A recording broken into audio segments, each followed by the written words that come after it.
So, Feliz, how long have you been married to LT? Married 12 years, together 14 years. Okay. And so, did LT already have a substance abuse problem when you met him? No, no, no. So he had told me about his history with meth addiction and stuff prior to when I met him. And when I met him, he was fresh and clean. And the only thing that he ever did was smoke weed.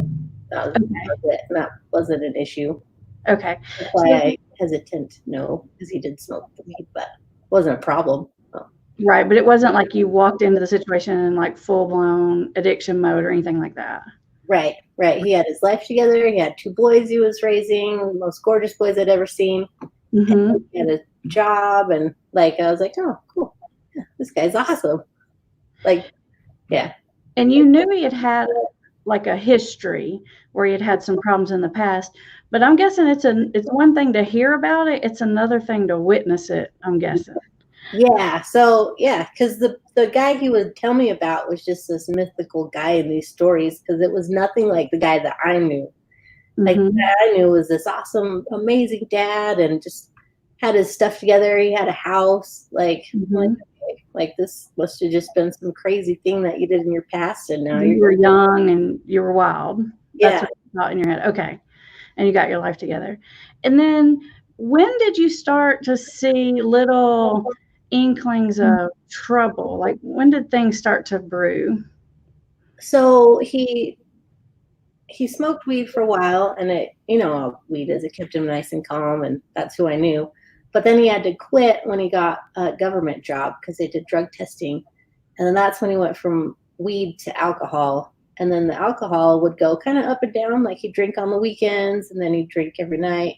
And then we'd be like, all right, that's enough drinking. We'll stop. And we'd stop for a while. And then he'd do it again, start on the weekends. And then it would increase, and then he'd stop for a while. And that happened for a few years. And then 3 years ago, before my boy, because my boy was in an accident, but 3 years ago, right before that, is when I really started seeing it was like a problem.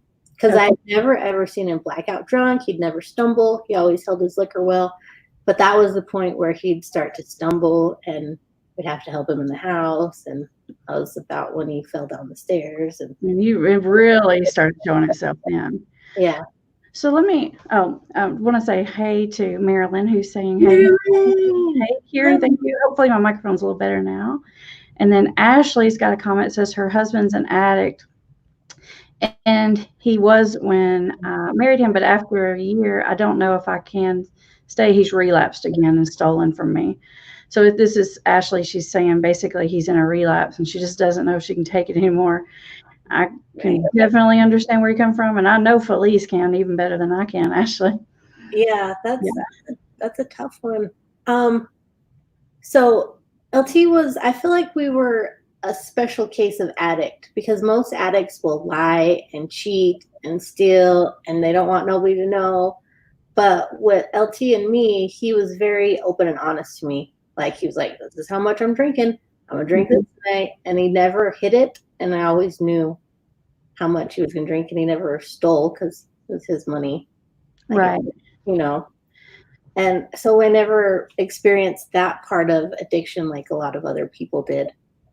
Do you think, Feliz, is that a characteristic of LT, just to sort of be all out and honest with it? Or is that a characteristic of yours? Because I know you're pretty laid back. Like, you're the kind of person you could tell that to without getting yelled at. Yeah. So it's probably both. He hates lying. Like, just broken relationships and things, like lying is one thing he absolutely loathes. So he won't lie. Okay. He won't lie to me. So it's kind of a both qualities. He hates lying, and then you're pretty calm and non-reactive in general. And so you guys had an honesty about you. Hey, Derek, thank you. Thank you for the positive feedback. Hey, Aaron. Hey, Carrie. And so let's go back to this time period where it was like, before it was bad, but where it was like, it would kind of get out of hand or too frequently, but then get better. Because I see a lot of people in my office that are sort of to that stage. I call that stage 3. And so it's like difficulty controlling it once I start is what I call that stage. Yeah. Tell us about that. What would happen that you guys would be like, let's rein it back? Or was that all just LT? Was it just the frequency, or would things happen? I think it was just both. It would just turn into weekends would turn into weekdays. I'm like, I can't do all the time. So then he'd be like, okay, I can quit for a little while. And then it would start weekends again, because he had lots of friends and they like to drink Corona. That was like their thing. Corona times. And they'd come over and hang out, just the social drinking. But then it would be like he would just drink by himself at night, and I'd be like, well, we're not hanging out, so you just scale it back, and he'd be like, yeah. And then he'd scale back for a while, and then the cycle would start over again. Okay. But when you met him and he was sort of doing really well, and he told you about his past, at that time, did he see himself, or did you see him as an addict or a person in recovery, or was it more just like he was just had a wild past and he got it together? Yeah, just he had a wild past and got it together. Okay. And I don't know. Like, I'm used to being around drinkers, so it wasn't anything different. You know what I mean? Like my whole family's drinks, and so it just seemed normal, I guess. Until it would get to the point where, like a few years ago, when he would get to the point where he was stumbling drunk, and I was like, whoa, this is becoming an issue. Like, you're going to need help now. When do you think was the first time it occurred to your mind, like, oh my gosh, I'm dealing with someone who has alcohol problem?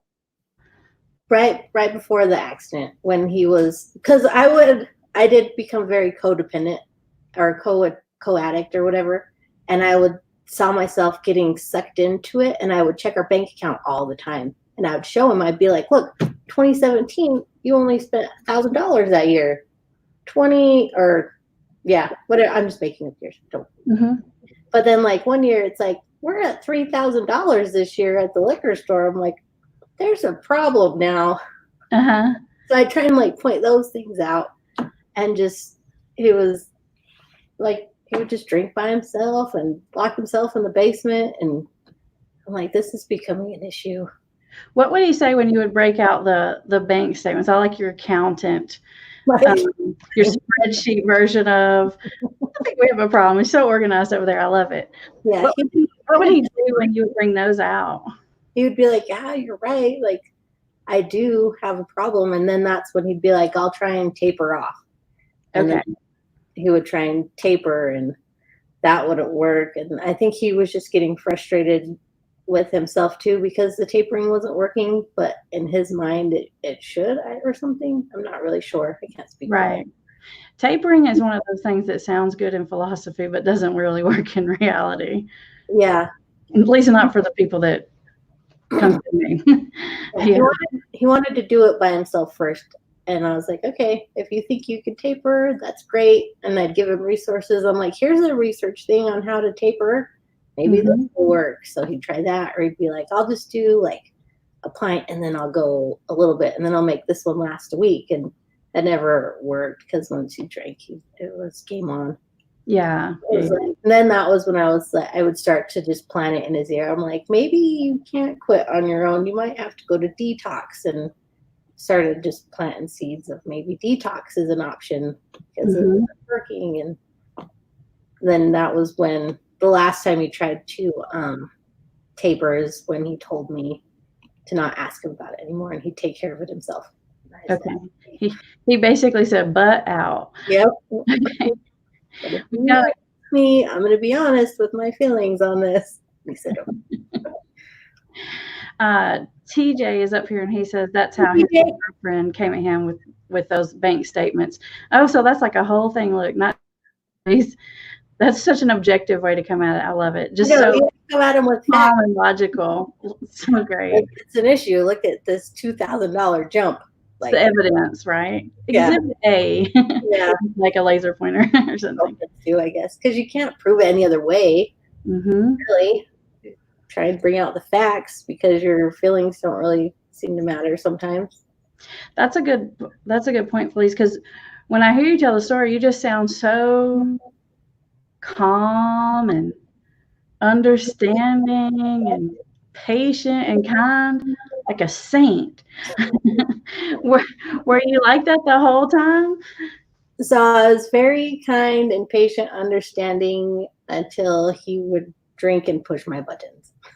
Oh, okay. You know, they know exactly how to get under your skin, and they know exactly what buttons to push to be instant angry. And I really was very calm and understanding and didn't hit those buttons for a long time until just a piece of me just was like, this is enough. I've had enough. And then that's when I would get angry and do things like throw laundry baskets that I probably shouldn't have thrown. There was some fights that we shouldn't have had.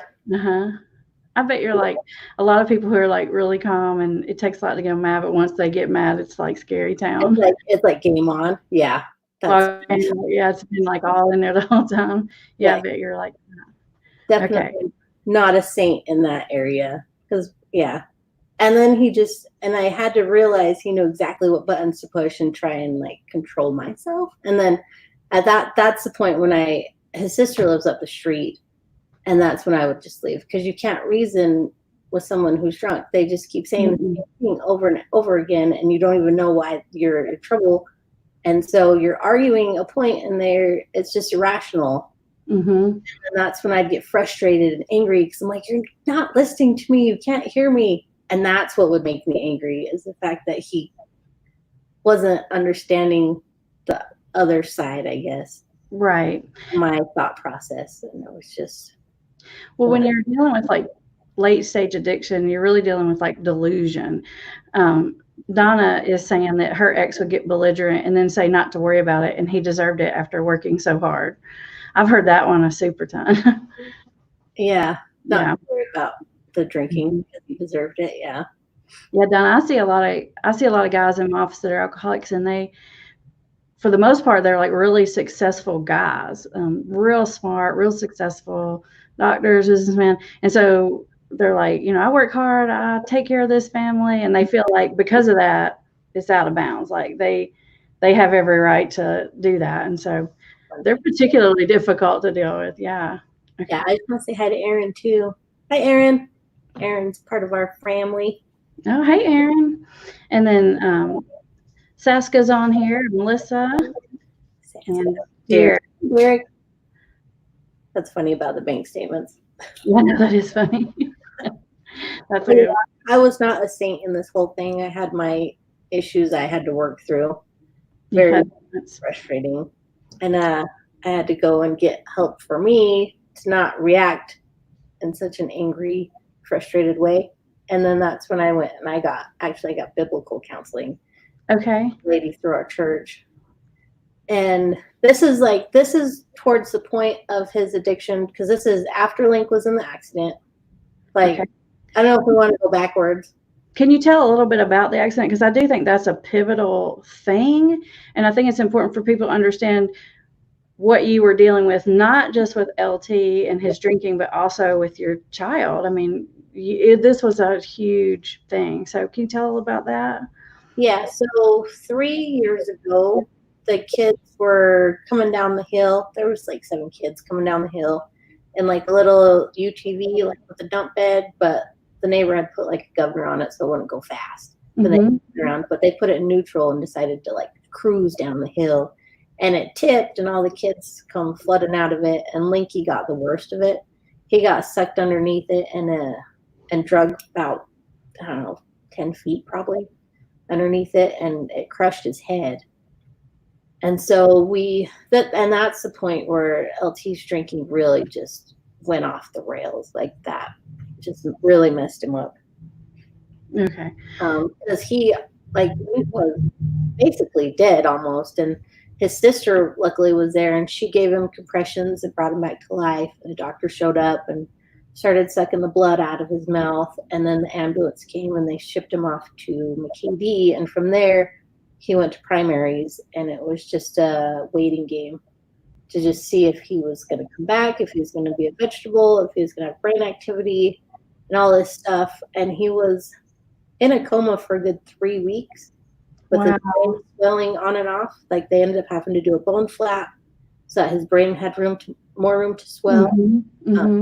It cracked like the whole side of his head, and so at 3 weeks we had to decide if we were going to go in and get his face reconstructed, because at that point they have to do a trach and a feeding tube, and you can't pull the plug at that point. You've sustained life. There's no, like, you're taking home a vegetable if he's a vegetable, you're taking home a kid if he's a kid. Oh my gosh, Feliz, I just can't even imagine. This is horrible.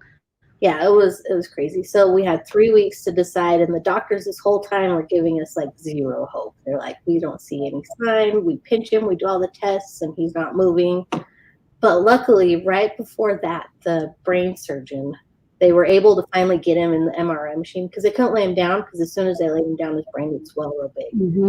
So they finally were able to get him laid down to get an MRI, and the doctor was like, there's not as much damage as I thought there was going to be, so I think we should give this a chance. And we're like, whew, that was the relief that we needed to be able to, and we would have done the surgery anyways. It was just that relief to go and do it with, like, no, you're doing the right thing. Yeah. So they did that, and they fixed his face, and right after they fixed his face, he started like moving and waking up, and he coughed, and so we were like, he can breathe on his own. Like, that's when all the progress started to happen, was right after they fixed his face. It was almost like he just had pieces that needed to go back together, and then he started moving again, and he started moving his hands and his feet. And so it was another 30 days, but he had to walk and eat again. And so I ended up staying at the hospital with Link. Me and Millie did, for the full 2 months. But LT, he ended up going home, because he came home and he built the deck just in case we had a wheelchair. And then he had to go back to work because he was running out of leave. But that's really the point at the hospital when his drinking really got like kicked in the high gear. So he'd come home, or he'd go back to the Ronald McDonald house, and he would drink while I was at the hospital. But like, I didn't have time really to address it then, because I had another kid that I was like, I need to focus on this and do this, and I needed to be there for every medical decision, and I wanted to hear everything they were talking about, because I'm just one of those people. So that was like the big turning point. And then we got home from the hospital, and this drinking just still every night, pints a night. Whenever that was going on, I just, if I think about myself in a position like that, which is hard for me to even imagine, I think I would want to murder my husband, because it's like the moment you need him the most, it's like, and it was frustrating, but like you said, I feel like I have an understanding more than I probably should. And I was like, that's how he needs to cope, and that's what he's doing. But I also had a great support group, like the neighbor lady. She was there every day. My parents were always there. So it's not like I didn't have anybody. And then, because he'd only really drink at night. And so during the day, when he'd come into the hospital, he was there. He was present. And then at night, that's when the drinking would kick off, and then he'd come back. So it's not like he wasn't there. He just wasn't 100%, I guess, just at night. Was there any point in the whole process, Feliz, that you thought, I don't think we're going to make it through this? Not necessarily with Link, but as far as you and LT, were there moments where you thought, I can't deal with this anymore, I'm out, or you're out, or? No, like those never went through my head. Not at that point.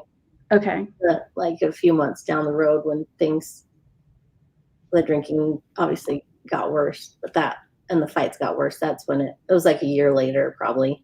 A year later. Okay. So it really started to escalate right before the accident, and then the dam broke because of the accident, and then that went on for how long? The next 3 years, till he went into rehab. Okay. Well, he's been clean, so 2 years. 2 years. Okay. 2 years for sure. And so during that 2 years later, after the accident, there were moments where you thought, that's it, I'm out, I'm not dealing with this. Yeah, and it was only when we would fight, and that was like the worst part. And I think I wouldn't have had an issue with the alcohol and the drinking. It's the fights during that really hurt. And and I think they hurt the most because they don't remember it the next day. But the family members, they're stuck with that. And that's the resentments, I guess, that we have to work through. As those feelings and the hurt words, because they know exactly the meanest things to say to just make you snap. Those were the nights where I was like, I can't do this anymore. I don't want to be here. And those were the nights when I'd go up to his sister's house and I'd take Lincoln and Millie with me, because the older two, they took care of themselves a lot of the time, where they weren't here. Or they would just go to bed and he would go to bed. And it was just to get him to go to bed. Because if I could get him to go to bed, everything would be okay. Right. Get him in there. But he would drink and start these fights. And that was the worst part of it for you, is that he would pick a fight. Yeah. And you just never knew what it was going to be about or why you're in trouble, And usually it was just very trivial things, and that wouldn't let it go. Like, I'm out. Can't be here right now. But yeah. And then where in that timeline was it that you started to see the count? When I saw myself really like checking the bills every day, checking to see where he was going every day, and just getting stuck in his cycle. And then the way I would react when we would fight. I didn't like who I was becoming. I was becoming a very angry, bitter person, and that's not my personality at all. Like, I'm like the happiest, most easygoing person, and I felt like I was losing who I was. And I was like, I can't do that anymore. And then that's when I started going to counseling. And we actually went through a book called The Excellent Wife. Okay. And so we had gone through it before, but this time when I went through it, it just like hit home on how to be a loving wife, even though the man I loved was self-destructing. So how to love him unconditionally and not be a part of these angry outbursts, and still serve him the way a wife should serve a husband, and do all the things a wife should do, but let him go down this path and let him experience his consequences. Okay. And it gave me that, in that article, the 10 ways to help an alcoholic. It gave me the permission I needed to back off and quit hovering, I guess, and trying to control it. So that sounds super similar to the thing I teach people, which is basically to not be the bad cop anymore, but to let the consequences fall. So it's like, stop fixing this and just don't get into that bad cop role. But I know once when you told me before that you had read that book, How to Be a Good Wife, I thought to myself, a lot of the people that I know would be offended at, like, I don't even think I would recommend that. If I was seeing a wife in my office, I don't think I would recommend that book, because I think bad wife. I just like insulted them. Honestly, just the title, which I think everything you're saying about what the book said is everything that I would say. Yeah. So I think maybe the title would be like, because a lot of people are just so angry and upset, and it's like, what do you mean how to be a good wife? I think I'm not doing anything wrong. Yeah. But at the same time, you are, in the way you're reacting to the situation. You know what I mean? Getting sucked into it, basically. Yeah. Yeah. Because there's a right way to react, and then there's a wrong way to react. And you still have to take responsibility for the wrong way that you're reacting. And that's what I found that I had to do. Okay. Because I couldn't sit there and keep lashing out and arguing over pointless things and making myself bitter and angry. And that was on me. Like, that wasn't because of him. And so I had to take responsibility for me. So you started getting help before he started getting help? Yeah. Probably a year before he did. I tell families all the time, like, if the family will get sort of cleaned up on their side of the street, it's not long after before the person does. Yeah. So it really, I call it the invisible intervention. That's what we call it in my Yep. office. But it's like, if you stop feeding it, I always say it's like a parasite. It just almost like starves it out. It does. And I noticed that all my years of not doing it that way was Mm-hmm. just pushing him. It felt like I was just pushing him into it more. And as soon as I stepped back and just started letting him answer for himself when he wouldn't do things and experience, like there was one time I left him at my mom's house because he was drunk and wanted to keep partying or whatever. And I was like, we're going home. It's like midnight. I was like, you can come with me now or you can sleep here. And so I just left him there. And so he would just have to experience those consequences, and I had to quit catering to him. And it was like at that point where it almost like he went deeper for a minute to pull himself back out. Like he went bottom real quick after that. Mm-hmm.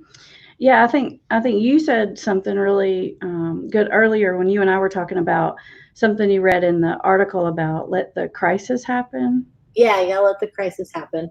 Right. It's a shift in thinking. And I feel like a lot of the families we work with, they're trying to stave off the crisis. Yeah. They're just trying to like hang on and, just get them through this period or get them through that DUI or get them to graduate high school or whatever it is. And like, no, you need to let it roll. Yeah. And his family thought I was crazy. Mm-hmm. Like, how do you just do that? Because I remember we were at one, I think it was Thanksgiving, but LT had been drinking and he went out and was like talking to the cops, and his brother was out there trying to stop him. And they're like, why aren't you doing anything? I'm like, he's a grown man. Like he can make his own decisions. And they just thought, I felt like they thought I was nuts for just letting him just go out and do it. And his brother's trying to bring him back. I'm like, let him do it. Did that ever make you question yourself that other people were questioning you? No. You were steadfast. Good for you. He's a grown man. He's going to make his own decisions. And I can't. That's the conclusion I came to. Yeah. I've got a client, his mom, husband that I talked to from Charleston, and I've got him sort of on this same kind of plan that you were on. And he says people are always telling him, like, are you crazy? And then he has to come back and tell me, he's like, are you sure? And I'm like, still sure. It's almost like he needs that, like, still keep doing it. Yep. Everyone around you will think you're crazy. Yeah. Family members, they need that permission to do it almost. For someone to tell them it's okay. Like that's what I needed. I need someone to tell me that it's okay to do what you're doing. Because the addict is going to be so mad at you for not saving them.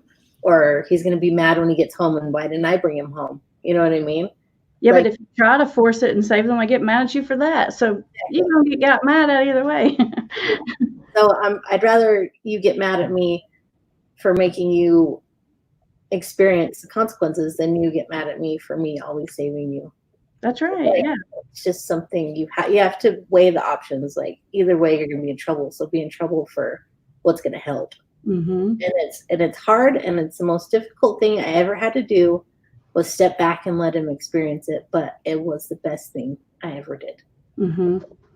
So Liz is on here and she says hi.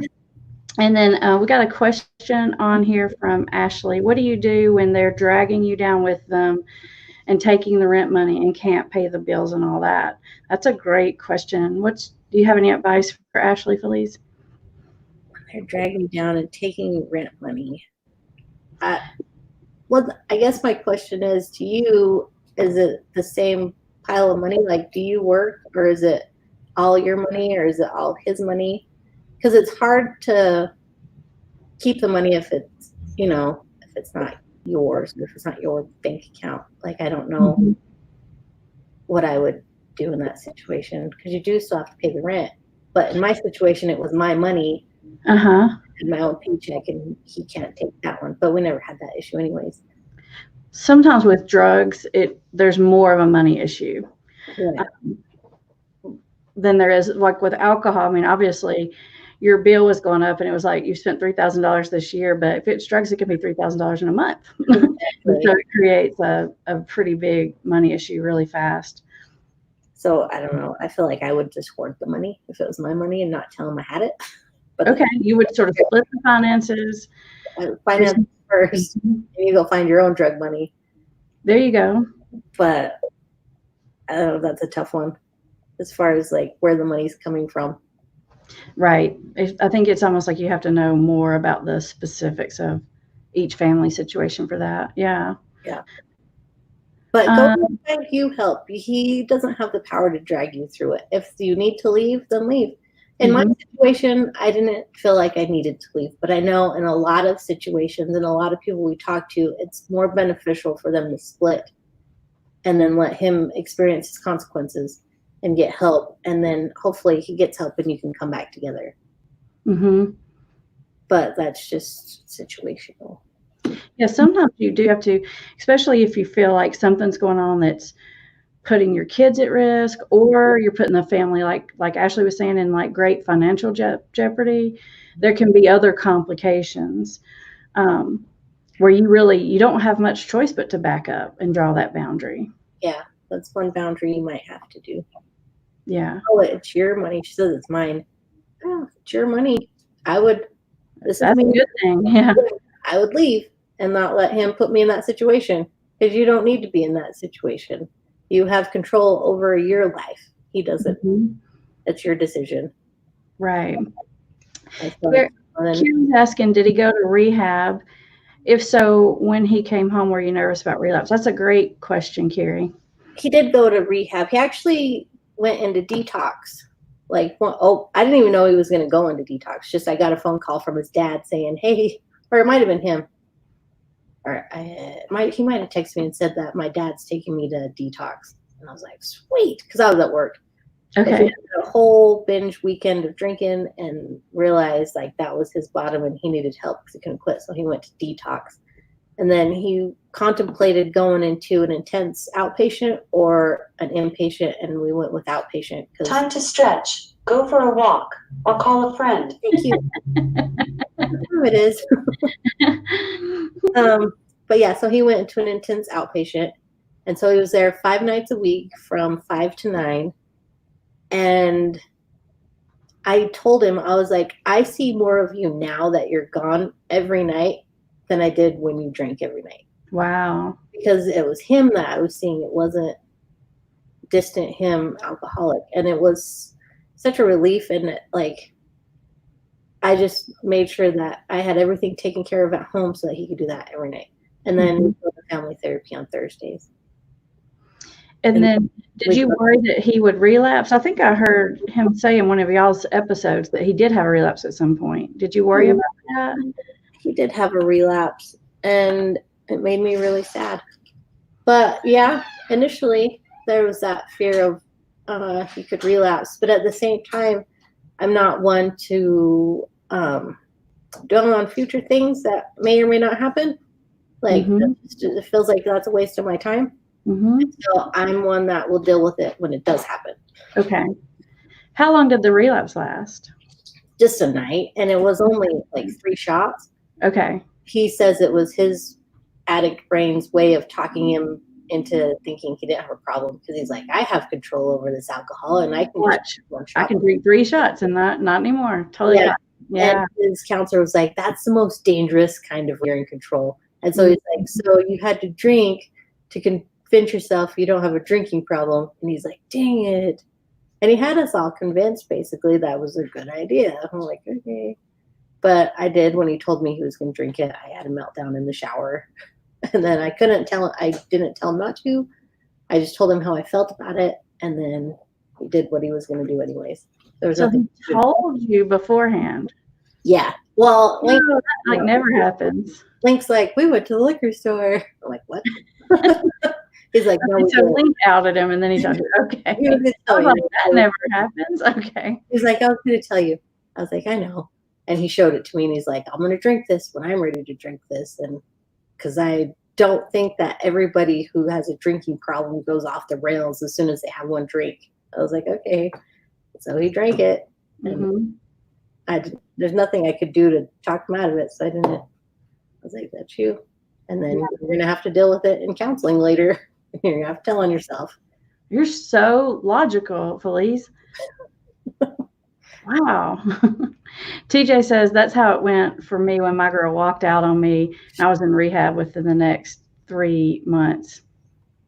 So basically, TJ is saying, like, she had to draw the boundary. She had to leave. Yeah. sometimes you have to. Mm-hmm. Sometimes that's what it takes for someone to realize that there's a problem, is to lose almost everything that they have, everything that they love. Right. And just without beating it. I think if he would have stayed on the path, eventually I would have had to leave, because at some point it's not safe for me and my kids to be here. Mm-hmm. But I was able to keep. There's still sometimes where I feel like I could have obviously done things better, and I could have made different boundaries, and I could have shielded my kids from it more. But in the long run, we all have to recover together anyways. And now my kids know both sides. They know addiction and they know recovery. And hopefully my kids will take that into the future and not become addicts down the road. You know what I mean? Mm-hmm. What was their level of awareness about everything that was going on? Did they react to it? So Amos and Xylan, they were old enough. They knew exactly what was going on all the time. Link, he was going through his own things. His memory was shot at the point, so I don't think he remembers a lot of it. But he does remember quite a bit, because he did tell us, he's like, I'm glad I have my real dad back and not my drunk dad. Wow. So he obviously saw the difference between the real LT and the addict. Here he is. He wants to come say hi. Millie, if you ask her, she's like, I don't care. She's 8. She don't care about nothing. But the older two, they experienced it a lot more. Okay. Here's Nikki, everybody. Oh. So did they say anything, the older two? Did they get upset? Yeah, we'd have lots of heart-to-hearts, for sure. Okay. Especially me and Amos, because he seemed to get the brunt of the alcohol talks. And I'd be like, there was points where I'd intervene and I'd send him out to his friend's house or something. I'm like, that's enough. Just stay away from Dad for tonight, and come back later after he's gone to bed. And then they even, like, during fights sometimes, like, Amos was the peacemaker, because obviously I couldn't get to him, but Amos was able to, like, talk him down, and then so they're very grown up about it, unfortunately. Gotcha. A little faster, I think, but they handled it well. Carrie says you're super level-headed. Thank you for answering. And Derek had a comment up here that I wanted to show. He says that there's also a medication-assisted treatment like naltrexone or Vivitrol, which is the injection, or Campril. Those are, for those of you who are watching who don't know what those are, it's basically different forms of the same medicine, what he's mentioning there, but it's a medication that supposedly helps with alcohol cravings. The way I like to say it, what it does is it makes drinking a little less fun, kind of like Chantix for smoking cigarettes. So it's like, it's not necessarily you take it and you don't drink it, you take it, and if you drink it's less fun. So theoretically it kind of like curbs your desire if it's not as fun. So that's what that is. Yeah. So he did try naltrexone once prior to going into rehab, and he's like, oh, because he watched this video, like the magic thing, it'll make it the Sinclair method. Yeah. And so he tried it and got a prescription, and he's like, I hate the way it makes me feel. I was like, why? So I took one, and it makes you feel like a zombie almost. And I was like, I'm trying to get it.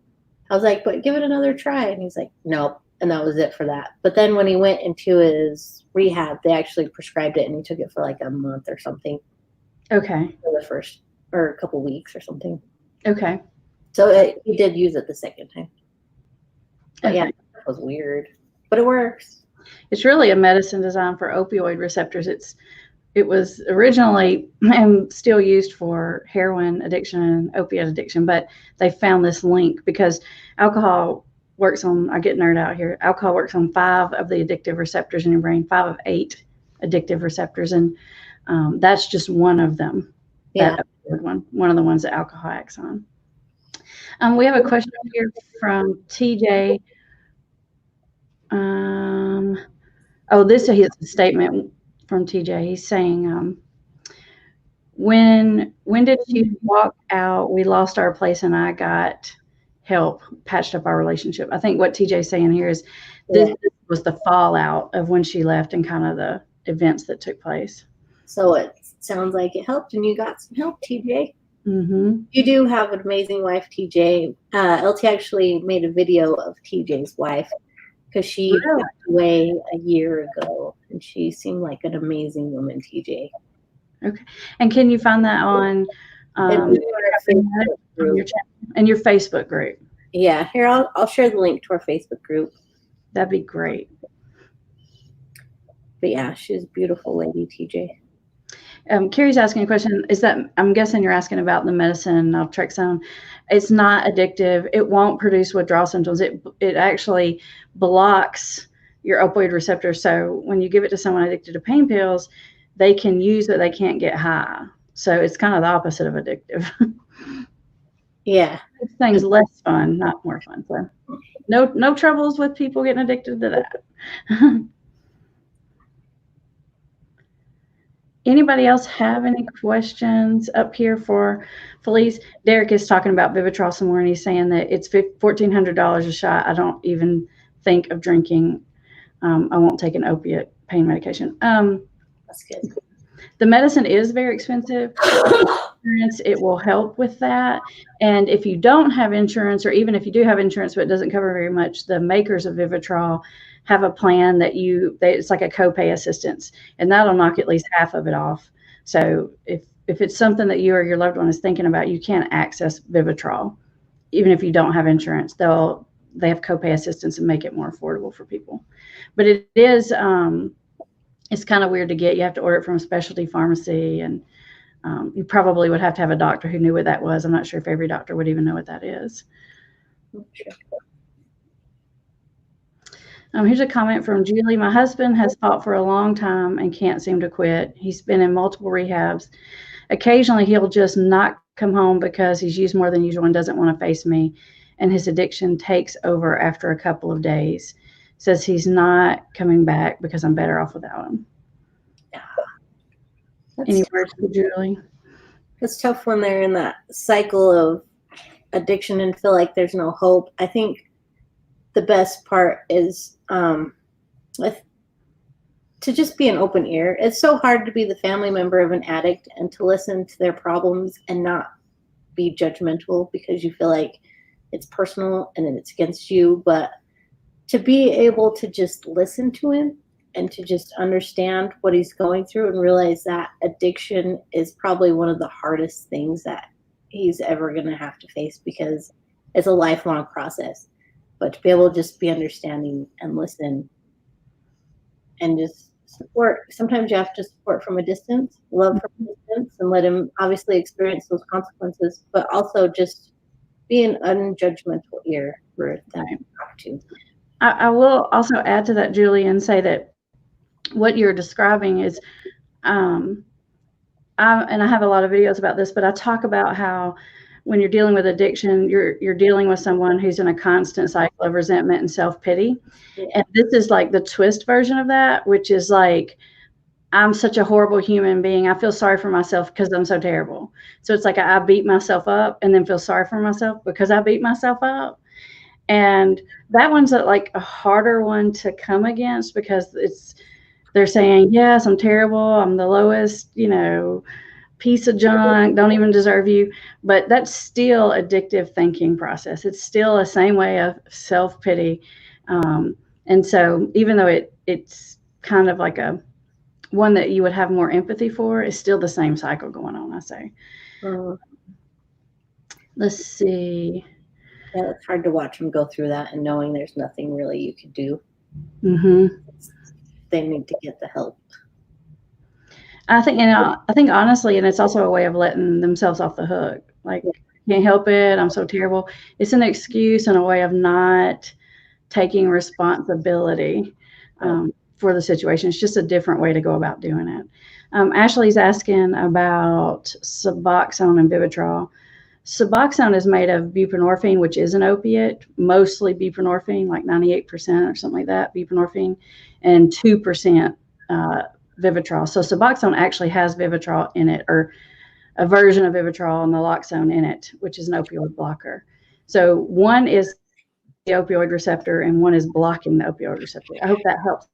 And there's actually several videos on the channel, Ashley, about that, where I talk about medication-assisted treatment in detail about all those different chemicals and how they work in the brain and all that kind of stuff.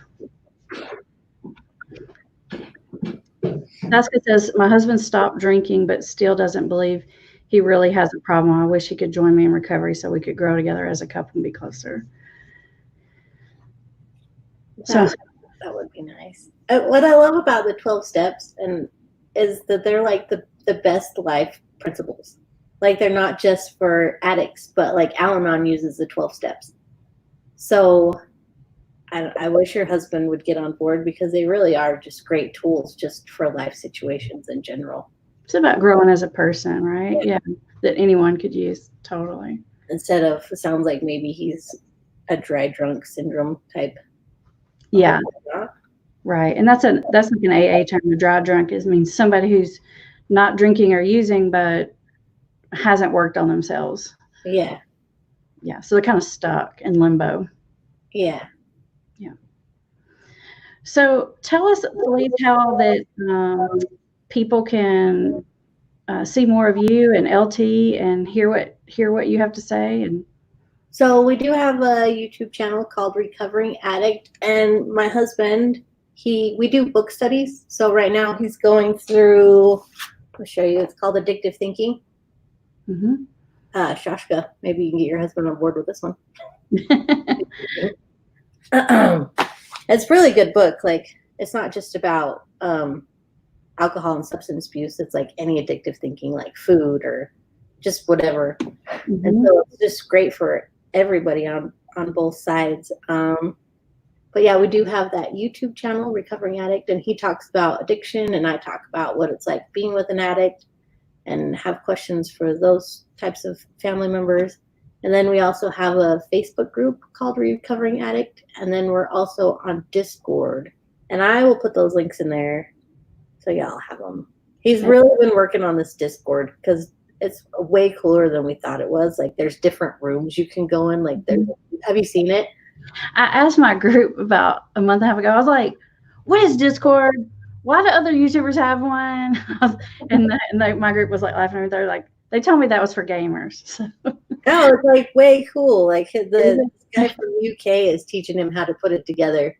And they got different rooms you can go in. Like there's a chat room or a meme room, mm-hmm. or like a music room. And then he has a content room. So like all our YouTube videos will go into the content room and it'll share it through that way. And it's just another way for everybody to talk. And you can do like little meetings and like talk to each other in the rooms. It's mm-hmm. pretty cool. Like he's just learned this in the last couple of days. He's super excited about it. I have to tell my group they were wrong, man. No. Yeah, it's pretty neat. But that Discord the link is in there. And then. All right. Whitney had a comment for us. She said, my husband and I just talked last night the most openly we have. And he just told me he wasn't ready. And until he was ready, nothing I would have said or done would have made him ready. Glad he is now. Oh, that's wonderful. I'm glad he's ready now, too. Well, Whitney, I don't know if I totally agree with what he said to you about nothing you could have said or done would have made me ready. There may be a little truth in that. I can tell you there are a lot of things you could have said or done that would have made him not ready or stay in it longer. For sure, I can tell you that. Yeah. Yeah, I did. I always made sure to plant those seeds, though. Like you can always, if the conversation's open and they're willing to listen, just plant the seeds of how you feel and that there's help out there and there's things that you could do and that no matter what, you're behind them 100%. Because that's one thing I made sure LT knew is that once he was in recovery, I would be there 100% no matter what he wanted to do. Like, so we're doing a YouTube channel. We got a nonprofit going to help recovering addicts. Like whatever path he wants to go in this recovery, I'll be there 100%. I think a lot of times people in recovery don't quite realize how much of a part of that recovery the family plays. Yeah. They feel like, oh, I just decided, I just got my act together. But there's a lot of behind the scenes that goes on leading up to that. And so if you're watching this and you're a family member, I love Feliz's story. And I didn't even know this when we started this interview, but she got help first. She got herself in line and then he came quickly after. And that's my experience is that you can help influence it. And the best way you can do that is to sort of get yourself level-headed. And Felice, you're perfect for that. You're super like logical and strategic already, just naturally. So it worked well for you guys. Yeah, I'm not super emotionally thought driven, I guess. Okay. I definitely want to encourage everyone to check out Recovering Addict on YouTube and on Facebook. What I like about them particularly is that they do the book studies. And so there are other like YouTubers I see that are kind of like support and interact with people, but they don't do a lot of teaching and education. So I feel like you and LT do a lot of teaching on the addiction side, the same as I do on the family side. Yeah. And that makes the biggest difference. And that's not being done out there that I've seen. And so that's why we started it, because like everybody does the 12 steps, but LT's always like, then what? Like right. There's continuing care, of continuing education to be able to stay sober and still keep learning and how to keep fixing in here. Right. It's about understanding yourself and your thinking process. I always say recovery management is just sanity management. Yeah. That's what it is. Yeah. And then we do it as a family, because it wasn't just him that was caught in this addiction. It was the whole family. Like my kids had to heal. I had to heal. And we're still healing together. Like every 8A meeting he went to, we went with him as much as we could. And just to show support, you know. And then not only that, but it helped me really understand where addicts are coming from. Because at first I was like, oh, why don't you just quit? It's that easy. But it's not that easy. Like addiction is crazy, lifelong battle that they have to deal with that I will not ever really understand. But I can still sympathize and try and relate as best as possible. Right. Sherry, LT is the name of Felice's husband. Yes. Yeah. He's like, LT, what's that? Okay. Oh, yeah. Whole family. We all had to do it together. Well, thank you, everyone who watched us live. And thank you for those of you who are watching it on the replay. I hope that you guys check out Feliz and LT. You're going to see exactly what I'm talking about. You're going to love them. I love the studies, the book studies that they do. Even if you're a family member, I suggest you watch that, because you're going to, like Feliz was talking about, you're really going to understand what goes on in recovery, addict thinking, what they should be learning. You're really going to understand the process. It's going to make you, as I always like to say, 5 steps ahead. Yeah, as a family member, you got to do that research, man.